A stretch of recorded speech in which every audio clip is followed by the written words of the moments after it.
Hi student welcome back to our YouTube channel. So finally पिले तुमर सप्तम श्रेणी गणितर द्वितीय समाप्ति सूचक मान निर्धारण परीक्षा समस्त रियल क्वेश्चन आंसर आसी सारी पिले। तो डेरी न कही भिडियो आरंभ करिया। भिडियो आरंभ करिया पूर्व पिला पुणी थर कही रखुची जो मैंने चैनल नुआ कर विजिट करते तो मन करी पिला चैनल को सब्सक्राइब करूँ पाखे बेल नोटिफिकेशन को ऑल सेट करूँ कहीं आम चैनल समस्त रियल क्वेश्चन आंसर समस्त भिडियो नोटिफिकेशन सर्वप्रथम तुम पाखे पहुँची पार এবং মনে করি চ্যানেল মেম্বরশিপ নিয়ে নেবে। রোল নম্বর লেখিব, বিভাগ লেখিব, তারিখ, বিদ্যালয় নাম, ব্লকর নাম এবং জিল্লার নাম। সময় রহবে 2 ঘন্টা, পূর্ণ সংখ্যা রহবে 50 মার্ক। তো পিলাମାନେ প্রথম কোশ্চেন কোন ଦେଇଛି? প্রথম কোশ্চেন पे ଦେଇଛି ए बी और सी ପୂର୍ଣ୍ଣ ସଂଖ୍ୟା ହେଲେ କେଉଁଟି ଯୋଗ ପ୍ରକ୍ରିୟାର ସହଯୋଗୀ ନିୟମକୁ ସୂଚାଉଛି? ତ ପିଲାମାନେ ଅପସନ ଦେଇଛି ପିଲାମାନେ a ଯୁକ୍ତ b ସମାନ b ଯୁକ୍ତ c, ଆଉ ଘରେ ଦେଇଛି ପିଲାମାନେ a plus b equal to b plus a, ଘରେ ଦେଇଛି ପିଲା a plus b plus c equal to c plus a plus b। পরবর্তী 2 নম্বর কোশ্চেন पे ଦେଇଛି କେଉଁ ପରିମେୟ ସଂଖ୍ୟାଟିକୁ ପ୍ରମାଣିକ ରୂପରେ ଅଛି? क ରେ ପିଲାମାନେ ଦେଇଛି 19/25, ଖ ରେ ଦେଇଛି ପିଲାମାନେ -9/21, ଗ ରେ ଦେଇଛି ପିଲାମାନେ 7/21, ଘରେ ଦେଇଛି ପିଲେ 12/24। ପରବର୍ତ୍ତୀ 3 নম্বর কোশ্চেন। 3 নম্বর কোশ্চেন पे ଦେଇଛି -4/3 + 5/4 ଇକ୍ୱାଲ ଟୁ ଡ୍ୟାଶ।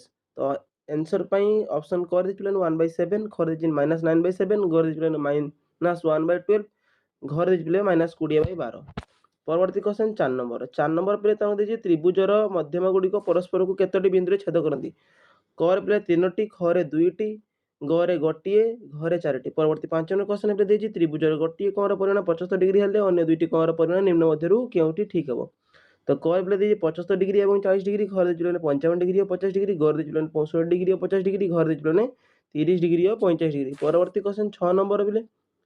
6 নম্বର ପିଲେ ତାଙ୍କୁ ଦିଆଯାଇଛି ଗୋଟିଏ କଲମକୁ 50 ଟଙ୍କାରେ ବିକିଲେ 25% ଲାଭ ହୁଏ ବା 25% ଲାଭ ହୁଏ। ଲାଭର ପରିମାଣ 50% ବୃଦ୍ଧି ପାଇଁ କଲମକୁ କେତେ ଟଙ୍କାରେ ବିକ୍ରି କରିବାକୁ ପଡ଼ିବ?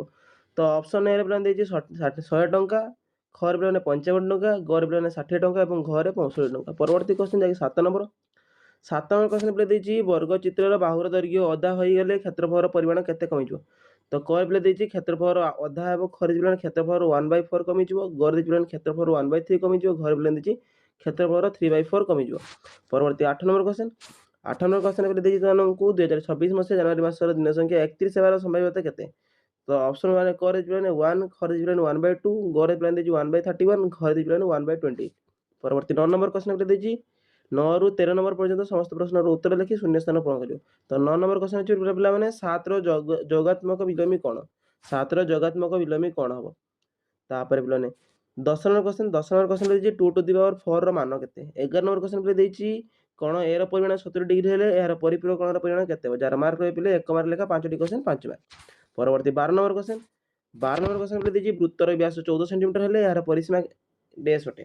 13 নম্বର କୋଶ୍ଚେନ ଦେଇଛି ପିଲାମାନେ ସାମନ୍ତରିକ ଚିତ୍ରର ପ୍ରତିସମ ଅକ୍ଷ ସଂଖ୍ୟା କେତେ ଅଟେ ବା ଡ୍ୟାଶ ଅଟେ? 14 ରୁ 18 ପର୍ଯ୍ୟନ୍ତ ସମସ୍ତ ପ୍ରଶ୍ନର ଉତ୍ତର ଲେଖିବେ। 14 নম্বର କୋଶ୍ଚେନ ତମକୁ ଦେଇଛି 2/3, 3/4 ଓ 5/9 ମଧ୍ୟରୁ ବଡ଼ ସଂଖ୍ୟାଟି କିଏ? ତ ଏଇ ଯେଉଁ ତିନୋଟି ଭଗ୍ନ ସଂଖ୍ୟା ରହିଲା ଏଇ ତିନି ମଧ୍ୟରୁ ସବୁଠୁ ବଡ଼ ଭଗ୍ନ ସଂଖ୍ୟାଟି କିଏ? ପରବର୍ତ୍ତୀ 15 নম্বର କୋଶ୍ଚେନ पे ଦେଇଛି ପାର୍ଶ୍ୱସ୍ଥ ଚିତ୍ରରେ କୋଣ QP ଓ PQ ର ପରିମାଣ କେତେ?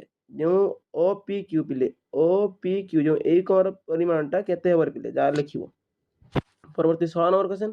16 নম্বର କୋଶ୍ଚେନ पे ଦେଇଛି ନିମ୍ନ ସଂଖ୍ୟା ରେଖାକୁ -3/2 କୁ ଦର୍ଶାଅ। ଏଠି ଯେଉଁ -3/2 ଅଛି ତାକୁ ଦର୍ଶାଅ। 3 ପିଲାମାନେ ଏଠି ହେବ, 2 ପିଲାମାନେ ଏଠି ହେବ। ତାପରେ ପିଲେ ଦେଇଛି 17 নম্বର। ଏକ ଅଜ୍ଞାତ ରାଶି ବିଶିଷ୍ଟ ଏକଘାତୀ ସରଳ ସମୀକରଣର ଉଦାହରଣ ଦିଅ ଯାହାର ଅଜ୍ଞାତ ରାଶିର ମୂଲ୍ୟ 3 ହେବ। ପରବର୍ତ୍ତୀ 18 নম্বର କୋଶ୍ଚେନ ଦେଇଛି ଶତକଡ଼ା 10 ଲାଭ ପାଇଁ 90 ଟଙ୍କାର କିଣାଯାଇଥିବା ବହି ଦୋକାନୀକୁ କେତେ ଟଙ୍କାରେ ବିକ୍ରି କରିବ? ପରବର୍ତ୍ତୀ ପିଲାମାନେ ଦେଇଛି 19 নম্বର କୋଶ୍ଚେନ। 19 নম্বର କୋଶ୍ଚେନ ଦେଇଛି 25 × -28 + -5 × -28 ର ମାନ ନିର୍ଣ୍ଣୟ କର ଯାହାର ମାର୍କ ରହିବ ପିଲେ 2 ମାର୍କ ଲେଖା 8ଟି କୋଶ୍ଚେନ ଟୋଟାଲ ରହିବ ତାଙ୍କର 16 ମାର୍କ ପିଲେ। 20 নম্বର କୋଶ୍ଚେନ। 20 নম্বର କୋଶ୍ଚେନ ପିଲେ ତାଙ୍କୁ ପଚାରିଛି ତୁମ ବିଦ୍ୟାଳୟରେ ମୋଟ 259 ଜଣ ଶିକ୍ଷାର୍ଥୀ ପଢ଼ନ୍ତି ସେଥିମଧ୍ୟରୁ 3/7 ଅଂଶ ବାଳକ ପଢୁଥିଲେ, ବାଳିକାଙ୍କ ସଂଖ୍ୟା କେତେ ହେବ ପିଲେ? 20 নম্বର କୋଶ୍ଚେନ। 20 নম্বର କୋଶ୍ଚେନ ଦେଇଛି ପାର୍ଶ୍ୱସ୍ଥ ଚିତ୍ରରେ ଅନ୍ତସ୍ଥ ଏକାନ୍ତର କୋଣ ଦୁଇଟିର ଯୋଡ଼ିକୁ ଲେଖ।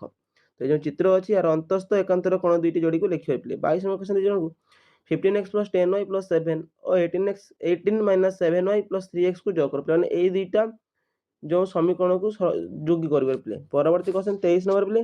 23 নম্বର ଦେଇଛି ଜଣକୁ -3/4 ଓ -1/2 ମଧ୍ୟରେ ଦୁଇଟି ପରିମେୟ ସଂଖ୍ୟା ନିର୍ଣ୍ଣୟ କର। 24 নম্বର କୋଶ୍ଚେନ ପିଲେ। 24 নম্বର କୋଶ୍ଚେନ ଦେଇଛି ତ୍ରିଭୁଜର ABC ରେ କୋଣ A ର ପରିମାଣ, କୋଣ B ର ପରିମାଣ ଓ କୋଣ C ର ପରିମାଣ ଅନୁପାତ 2:3:4 ହେଲେ କୋଣ A ର ବହିସ୍ଥ କୋଣର ପରିମାଣ କେତେ ହେବ ପିଲେ?